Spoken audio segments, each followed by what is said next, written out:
The sleek diplomatic vessel glided into the docking bay of Celestial Station, the massive orbital headquarters of the Galactic Council. Inside, Alan Frost adjusted his formal uniform one last time before the airlock doors hissed open.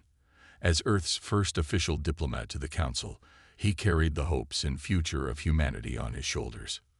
"Remember, steady breathing," he whispered to himself as the artificial gravity adjusted around him. A delegation awaited him, representatives of the 4 dominant council races. The insectoid Zethlar clicked their mandibles impatiently, compound eyes reflecting the station's lights. Beside them, a Mornian crystalline being shimmered with internal light, fractal patterns shifting across their translucent surface. The gaseous Vex representative floated in a containment field, swirling colors indicating what Alan had learned was curiosity. Last stood the Draxian, a tall reptilian with emerald scales and vertical pupils that narrowed at Alan's approach. "Welcome to Celestial Station, human," the Draxian spoke, voice a low rumble. "I am Ambassador Vex Trull. The Council has granted your species this audience as a courtesy." Alan nodded respectfully. "On behalf of Earth and humanity, I thank you for this opportunity. We hope this marks the beginning of prosperous relations between our worlds." The Mornian chimed in, their voice like crystal bells. "I am Luma. We have observed your species with interest. Your development has been unusually rapid. Some would say dangerously so," added the Zithlar representative, mandibles clicking. Alan was escorted through towering hallways filled with representatives from hundreds of species. Many stopped to stare at the human, some with curiosity, others with clear disdain. He'd been briefed on the Council's hierarchy, over 3,000 years old, dominated by the founding races, with newer species granted limited participation. "Your quarters," Vex Trull gestured to a modest room. "The preliminary session begins in 6 hours. I suggest you prepare thoroughly." After the delegation left, Alan unpacked his diplomatic materials and connected his secure terminal to Earth. Admiral Rivera's face appeared on screen. "Status report. Frost. Initial reception cool but not hostile. I sense tension beneath the formality." Rivera nodded. "Expected. Remember your primary objective. Secure permission for Earth ships to access the trade routes through the Orion Spur. And my secondary objective. Determine why 3 of our unmanned expeditions disappeared in Council space." The following hours passed quickly as Alan reviewed Council protocols and practiced his opening address. When the time came, a young Draxian aide escorted him to the Council chambers, a vast amphitheater where hundreds of species gathered. During the session, Alan noticed subtle hostilities. When he presented Earth's request for trade access, the Council representatives exchanged looks. "Such privileges are earned over centuries, not demanded upon arrival," said the Vex representative, colors darkening. Later, returning to his quarters, Alan spotted the Mornian representative Luma in an isolated corridor. "Human diplomat." Luma's voice was hushed. "Not all on the Council share the prevailing view of your species." "What view is that?" Alan asked carefully. "That humans are dangerous, unpredictable." Luma's crystalline form dimmed. "Be cautious, especially around the Draxians." That night, Alan couldn't sleep. Using his diplomatic clearance, he accessed public Council records. What he found disturbed him.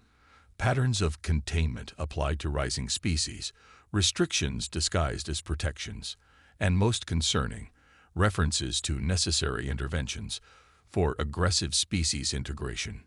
Even more alarming, he discovered classified communications regarding Earth, discussions predating official first contact.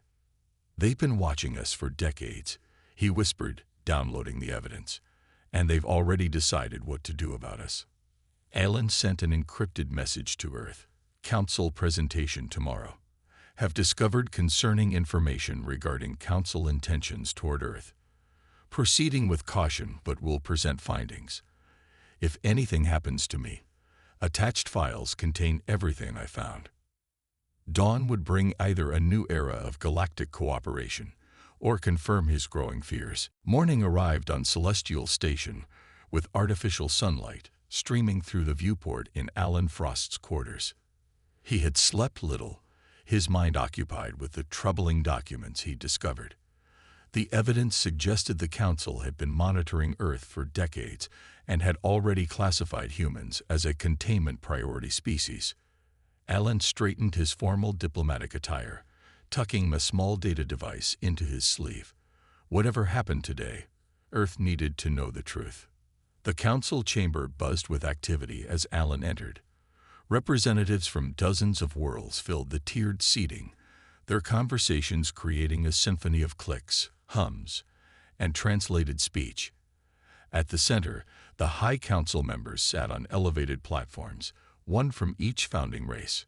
The Council recognizes Earth diplomat Alan Frost, announced the Zethlar chairperson, antennae twitching slightly. You may address the assembly. Alan walked to the speaking platform, feeling hundreds of alien eyes upon him. Esteemed council members, he began, voice steady despite his nerves. I came here to establish peaceful relations between Earth and the galactic community. However, I must address a serious concern. A murmur rippled through the chamber. During my research, I discovered evidence that the Council has classified Earth as a containment priority before any formal diplomatic contact. Further, I found records of 3 Earth vessels that disappeared in neutral space, vessels that Council ships had intercepted. The Draxian representative, Vextrol, rose to his full height. These are serious accusations, human. Do you have proof of these claims? I do, Alan replied, activating his data device. The chamber's main display filled with the documents he'd discovered. These records showed deliberate sabotage of Earth's early exploration efforts and plans to restrict human expansion, regardless of our peaceful intentions. Chaos erupted in the chamber. The Mornian representative Luma's crystalline form pulsed with bright colors as she spoke. If these documents are authentic, they represent a serious breach of Council founding principles. They are forgeries, hissed Vextrol. The human has manipulated Council data to serve Earth's aggressive agenda. The Zethlar chairperson raised all 4 arms for silence. These allegations must be investigated. However, such serious accusations require proof of the accuser's honest intent. Vextrol's vertical pupils narrowed. I propose the human undergo the rite of Viridian, the purification ritual that will prove whether he speaks with honest intent. Alan hesitated, unfamiliar with this ritual. What does this involve? A simple ceremony, Vextrol explained. You will stand in the circle of truth while exposed to Viridian light. Those with honest hearts emerge cleansed. Those with deception are revealed. Luma's form flashed with alarm. Chairperson, the rite of Viridian has not been used in centuries. The Council has voted, the chairperson interrupted, indicating the voting display where a majority had already approved. Human diplomat, do you submit to the rite? Alan sensed a trap, but refusing would invalidate his evidence. I will undergo your ritual. I have nothing to hide. Guards escorted him to a circular platform at the chamber center. A crystalline device descended from the ceiling. Alan Frost, said Vextrol, stand in the circle of truth and be judged. As Alan stepped forward, the device activated, bathing him in purple light. For a moment, nothing happened. Then pain seared through his body. The light wasn't light at all. It was plasma fire. This is treachery, Luma shouted, rushing forward only to be restrained by guards. Alan's screams echoed through the chamber as the plasma engulfed him. His final act was activating the emergency transmitter in his sleeve, sending his evidence to Earth along with the Council's betrayal unfolding in real time. Let this be recorded as an unfortunate accident, Vextrol announced over Alan's dying cries. The human's biological makeup was incompatible with the ritual. As darkness claimed him, Alan's last thought was of home, and the storm his death would unleash. Admiral Susan Rivera sat motionless in her office aboard Earth Defense Command headquarters. The holographic display before her replayed the final moments of Alan Frost's life for the 5th time. The diplomat's screams had been muted, but the image of his body engulfed in purple flame remained seared in her mind. "Replay the transmission header," she ordered, her voice barely controlled. Her AI assistant responded immediately. "Diplomatic emergency channel. Authenticated Frost. Alan J. timestamp indicates transmission occurred at 9:42 Celestial Station time." Susan closed her eyes briefly. "And the data packet. Fully received. Contents include 147 classified Council documents regarding Earth, surveillance reports dating back 35 years, and Council strategic assessments designating humanity as containment priority." The Admiral's fist came down hard on her desk. "Get me the Defense Council. Now." 30 minutes later, Susan stood before the 12 members of Earth's Defense Council in the secure underground chamber beneath Geneva. President Nancy Carter sat at the center, her face ashen as the recording concluded. "Admiral Rivera," the president said, breaking the heavy silence. "Your assessment." Susan stepped forward. "Madam President, members of the Council, the evidence is clear. This was not an accident, but a deliberate execution of our diplomat, authorized by Galactic Council leadership." General Marcus Webb leaned forward. "Do we have confirmation this ritual was lethal by design?" "Yes, sir," Susan replied. "According to the files Frost transmitted, the Rite of Viridian was historically used as capital punishment for traitors. It hasn't been employed for centuries precisely because it's fatal to most species." Secretary of State William Garner raised his hand. "We must pursue diplomatic channels before considering military response. Perhaps opening communication with the Mornian representative who tried to intervene." "With respect, Mr. Secretary," Susan interrupted, "they just burned our diplomat alive in their council chamber. The time for diplomatic niceties has passed." President Carter stood, silencing the growing debate. "The question before us is not whether to respond, but how. Admiral Rivera, what military options can you present?" Susan activated her tactical display. "We have 3 battle groups that can deploy immediately. The 7th Fleet under Commander Eric Wells is positioned near the Proxima Centauri Gateway and could reach Council space within 72 hours. "And what would be their objective?" asked Defense Secretary Julia Martinez. "A measured response," Susan replied. "Targeted strikes against Draxian military outposts, particularly those commanded by Ambassador Vextral's clan. No civilian targets."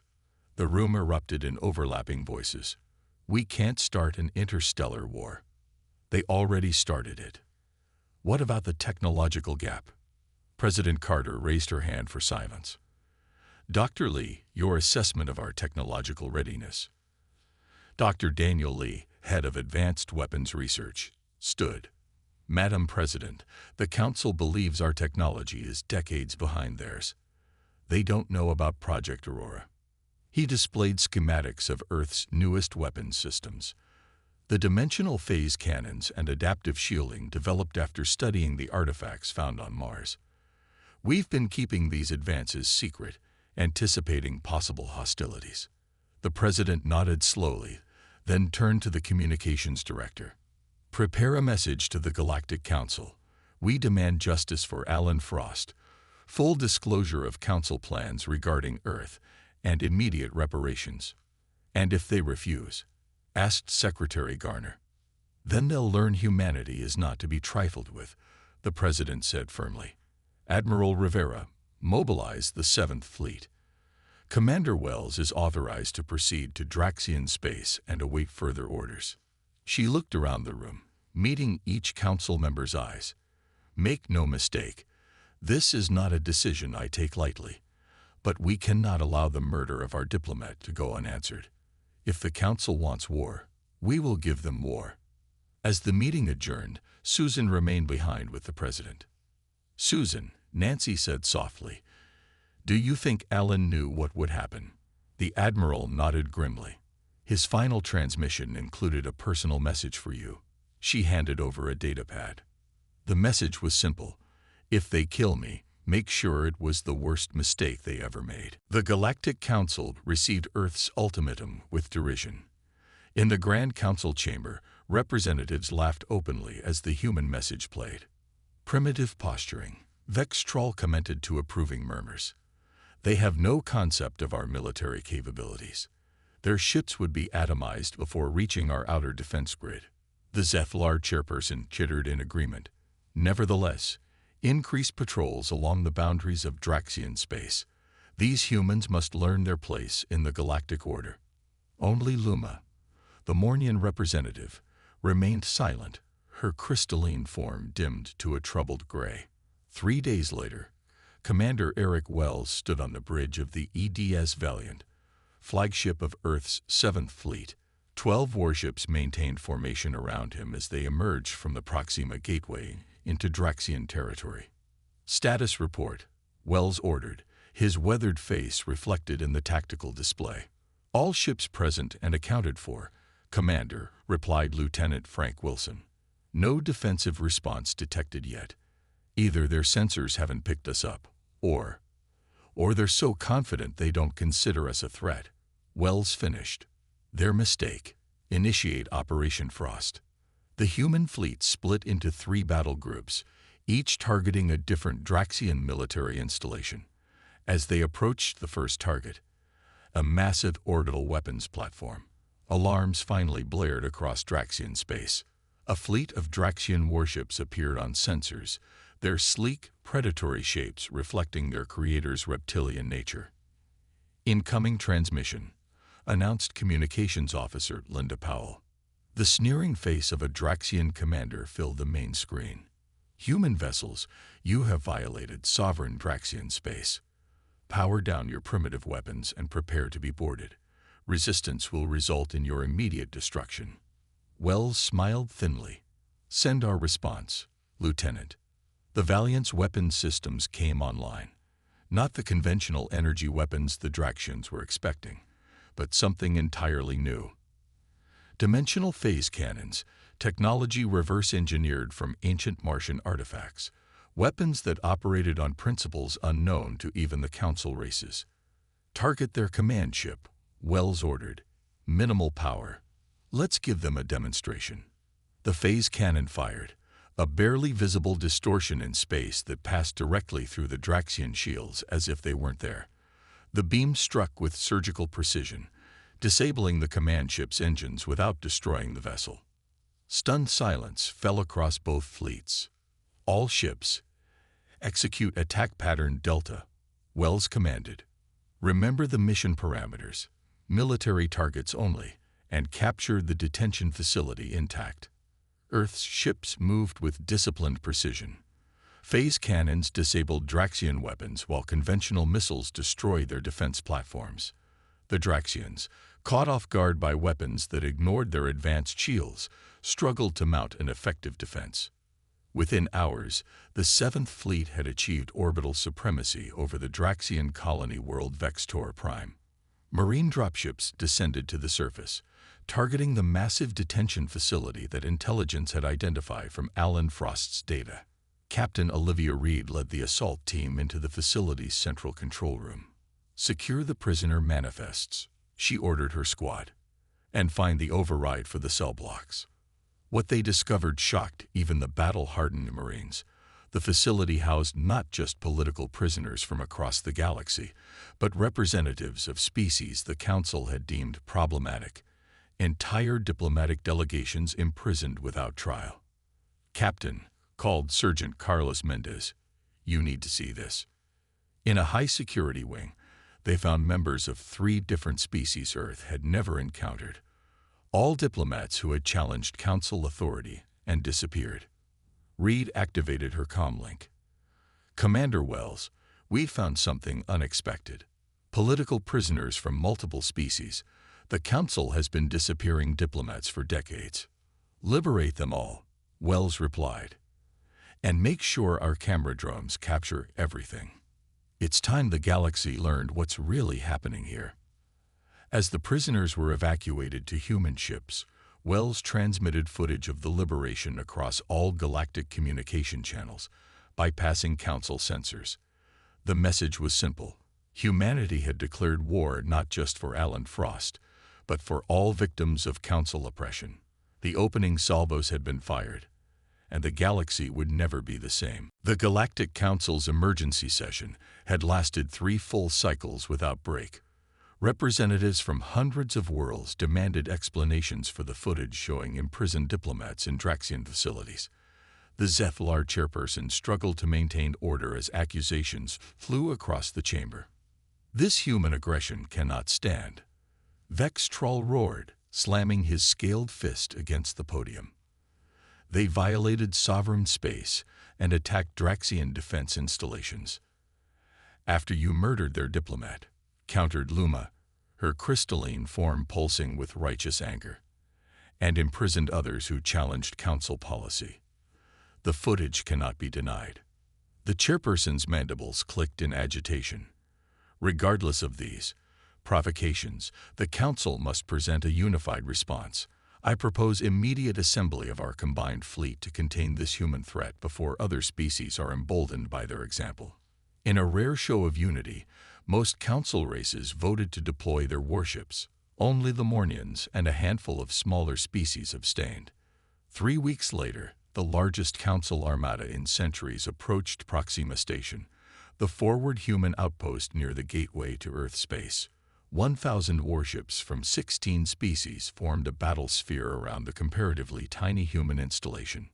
Fleet Admiral Zex Carr of the Draxians opened a communication channel. "Human defenders, your reckless attacks cannot go unpunished. Surrender your outpost and withdraw all forces from Council space immediately." Inside Proxima Station's command center, Lieutenant Catherine Porter received the transmission with surprising calm. The young officer had been handed command after the station's senior officers were recalled to Earth. "Admiral," she replied respectfully, "we are a scientific and trading post with minimal defenses. There are civilian researchers aboard. You have 1 hour to evacuate non-essential personnel," Zex Carr stated flatly. "Then we will commence our attack." Porter ordered immediate evacuation of all civilians, but made no move to surrender the station. Instead, she activated a secure channel to Earth Command. "Admiral Rivera, Council fleet has arrived as expected. Commencing Operation Mirror." When the Council forces began their advance 1 hour later, they expected token resistance at best. What they encountered instead defied their tactical projections. The seemingly minimal defensive systems of Proxima Station suddenly generated shield harmonics that adapted in real time to incoming weapons fire. "Impossible," muttered Zex Carr as his flagship's initial barrage dissipated harmlessly against the station's shields. Their technology was assessed as primitive. "How are they blocking our advanced weaponry?" The Council ships pressed their attack, surrounding the station from all sides. For hours, Proxima Station withstood the assault, its adaptive shields constantly reconfiguring to match each new weapon signature. Meanwhile, Lieutenant Porter led a small team on a different mission entirely. Using the battle as cover, they boarded a stealth vessel and slipped through the Council fleet's formation, heading not for Earth, but deeper into Council space. "Status report," Porter ordered as their ship engaged its cloaking system. "All systems operational, Lieutenant," replied Specialist Jack Rivera. "Council archives at Centauri Prime are 8 hours away at maximum speed." Porter nodded grimly. "While they're occupied with Proxima Station, we'll access their central database. If Alan Frost found damning evidence from a remote terminal, imagine what we'll discover in their main archives." Back at Proxima Station, the defenders knew they couldn't hold out forever. Their mission wasn't to win this battle, but to occupy the Council forces long enough for Porter's team to complete their objective. After 18 hours of continuous assault, Proxima Station's shields finally began to fail. Council ships breached the outer defenses, expecting to find human defenders. Instead, they discovered the station was operating almost entirely on automated systems, with only a skeleton crew remaining who surrendered immediately. Zex Carr was celebrating this hollow victory when the real blow struck. Throughout Council space, communication systems suddenly broadcast classified council archives, thousands of documents revealing centuries of manipulation, species suppression, and illegal detentions. Lieutenant Porter sends her regards, said the automated message preceding each data dump. The truth cannot be contained. As riots erupted on dozens of worlds and council ships received confused, contradictory orders, humanity's real counteroffensive was just beginning. Engineer Paul Martinez wiped sweat from his brow as he made final adjustments to the prototype. For 3 weeks straight, he had barely slept, working to perfect the technology that might save countless lives. Ready for the test, he announced to the small team gathered in the hidden laboratory deep beneath Luna Base. Admiral Susan Rivera nodded. "Proceed, Mr. Martinez." Paul activated the device. A shimmering field appeared around the test drone. On the opposite side of the chamber, a weapons platform fired a captured Draxian plasma cannon directly at it. The energy blast dissipated harmlessly against the field. "The neutralizer works," Paul said, exhaling deeply. "It can completely negate Council energy weapons by inverting their harmonic frequency." Susan's face showed the first real hope in weeks. "How soon can we deploy it fleet-wide?" "Production begins tomorrow. 2 weeks to outfit our major ships." The Admiral turned to the unusual figure standing beside her, Luma, the Mornian representative who had defected to Earth after the Council's response to Lieutenant Porter's data leak. "Will it be enough time?" Susan asked. Luma's crystalline form pulsed with concern. "The Council's civil war has begun, but the Loyalist forces are consolidating power. They will strike Earth directly within 20 days. Then we work faster," Susan said simply. Across the galaxy, the revelation of Council secrets had shattered the alliance of species. Dozens of worlds, many with their own grievances against Council rule, declared independence.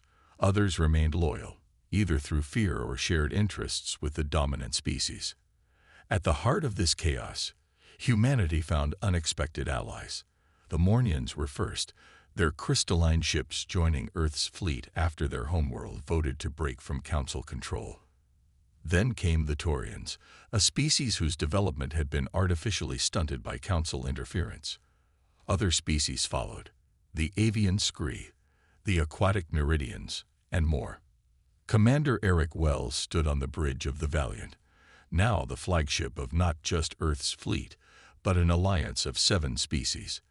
The view screen showed their combined armada, over 200 vessels of wildly different designs united by a common cause. "Status report," he ordered. "All ships report ready, Commander," replied his executive officer. "The neutralizer technology has been installed on 85% of Alliance vessels."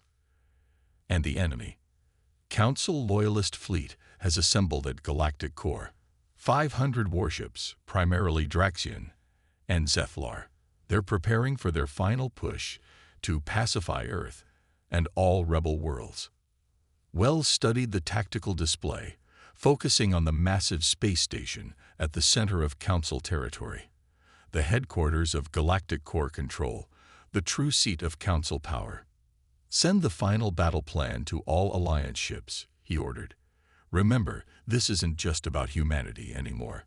We're fighting for every species that's been manipulated, suppressed, or contained by Council directive."